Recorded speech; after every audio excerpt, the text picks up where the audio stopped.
Assalamualaikum warahmatullahi wabarakatuh. Selamat sore buat teman-teman semua.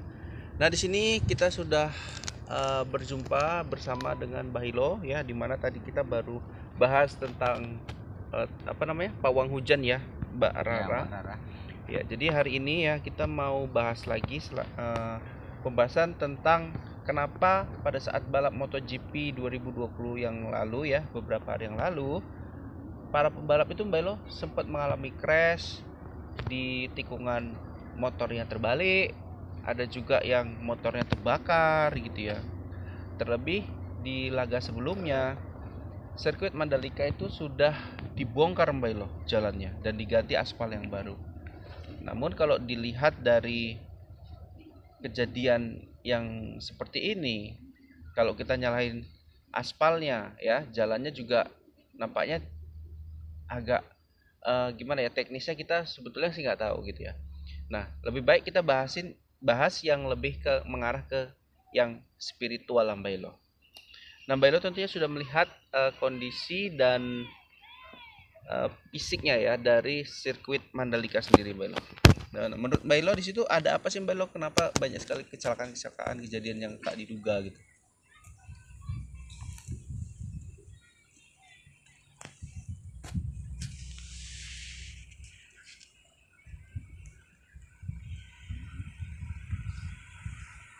Nah, di situ Mas Den sempat saya lihat ya. Kalau memang sih areal kondisi aspalnya itu sudah maksimal, sudah bagus ya, yang saya lihat tersebut. Ya. Namun di situ saya seperti ada melihat sesuatu kejanggalan. Nah, kejanggalannya kalau yang saya pantau ya melalui kebatinan saya, di situ masih ada bekas makam ataupun bekas kuburan ya, kita bilang seperti kuburan zaman dulu lah, atau kita bilang kuburan zaman Belanda ketika peperangan dulu. Itu mungkin di situ masih ada aura mistisnya di situ. Aura mistisnya seperti itu. Kalaupun misalnya memang ada di situ makam, mungkin pun sudah dipindahin, kita nggak tahu ya Mbak Hilo ya. Nah, yang pasti kalau dari terawangan batin Mbak Hilo, di situ pernah ada makam yang dimana makam itu keramat gitu ya Mbak Hilo ya. Iya. Nah, apakah memang itu menjadi penyebab Mbak Hilo dimana kejadian kecelakaan itu terjadi? Ya, begini ya. Kita ini diciptakan oleh Allah Subhanahu wa taala, yaitu diciptakan manusia dan jin. Nah, hidup ini saling berdampingan. Jadi kalau yang bangsa siluman atau bangsa jin tersebut itu tidak kasat mata, yang artinya kita tidak bisa melihat. Nah, ya kalau yang manusia menyadari, manusia yang tahu, itu kita melakukan sirkuit itu ataupun kita melakukan areal balapan tersebut, kita artinya meminta izin bahwasanya kita menggunakan lokasi tersebut. Nah, yang artinya kita minta izin ya, semua itu kembali kepada Allah Subhanahu wa taala. Yang artinya kita minta izin, kita, yang saya maksud ini adalah menghargai mereka, bukan kita untuk menyembah mereka, saling menghargai. Nah, itulah yang saya maksud. Sehingga apa? Agar supaya mereka ini tidak mengganggu kehidupan manusia. Nah, seperti itu. Ya, selain Bahilo makam yang ada di sana, Bahilo katakan ya, namanya makam identik sama penunggu, ada makhluk-makhluk. Nah, selain ada makam Bahilo, apakah Bahilo juga melihat ada makhluk-makhluk yang memang usil di sana kira-kira? Ya, itu sudah pasti ada.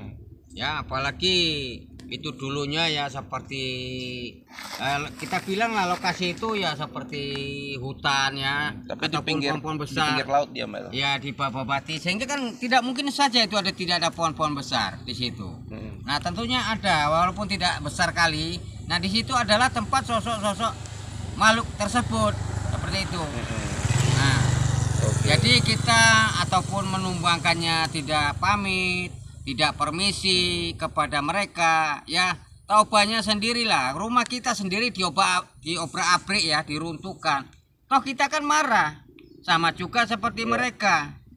Nah, seperti itu. Jadi mungkin kita minta izin, ya mungkin mereka ini tidak mengganggu gitu, atau tidak bagaimana kita bilangnya, tidak membuat cedera, tidak membuat seperti hal-hal yang tidak kita inginkan seperti itu. Ya, tapi kan ini Bailo, ada netizen yang bilang juga bahwasanya jatuhnya Mars ya, yang saat ini sudah dibawa ke luar negeri untuk perobatan ya, itu pada saat menikung itu tidak sedikit bilang bahwasanya dia itu seperti menabrak sesuatu Bailo. Nah, itulah kadang orang begini ya, kita bilang bahwasanya hal-hal gaib itu memang sebagian orang besar percaya dan sebagian besar orang tidak. Nah, jadi mungkin kalau yang tidak percaya ya itu dia rasa bisa saja ngomong itu seperti ini, seperti itu. Nah, kalau yang mungkin yang bisa melihat itu dia seperti menabrak sesuatu, makhluk yang ada di situ. Oh, itu makhluk ya Mbak Elo ya? Nah, makhluk ya. Makhluk yang tak kasat mata. Walaupun penjelasan secara logikanya juga ada, karena mungkin bantingan ban belakang itu terlalu miring sehingga tergelempanglah mobil itu, terbang sampai sebegitu parahnya ya. Cuman kalau secara spiritual juga kita punya ceritanya sendiri seperti itu ya Mbak Elo? Iya, iya. Oke. Jadi Mbak Elo, ini kan sirkuit Mandalika adalah sirkuit kebanggaan kita ya Mbak Elo ya? Iya. Ya, jadi kalau ke depan pasti akan ada lagi laga-laga yang akan berlangsung lah di sirkuit Mandalika. Saran Bahilo nih ya untuk kedepannya, apakah perlu ritual untuk jalan aspalnya, tidak hanya semata-mata cuacanya aja, atau gimana Bahilo? Ya, semua itu kita ini bekerja sama, baik pun para spiritual maupun para pawang hujan, ya masing-masing dengan kepercayaannya kepercayaan masing-masing. Saling menghargai. Iya, saling menghargai. Iya. Seperti itu. Ya. Nah, kalau bisa sebelum acara ya dilakukan ya. Nah, mereka ini inilah salah satu pakai penerus sirkuit Mandalika. Mereka ini sedang berlatihan seperti itu. Nanti jumpa di arena itu, di arena balap. Yaitu nanti akan bertemu kepada pembalap-pembalap dunia lainnya. Nah, jadi kita di sini ya. Marilah kita doakan para pemain agar tidak ada yang cedera dan berikutnya tidak ada yang parah.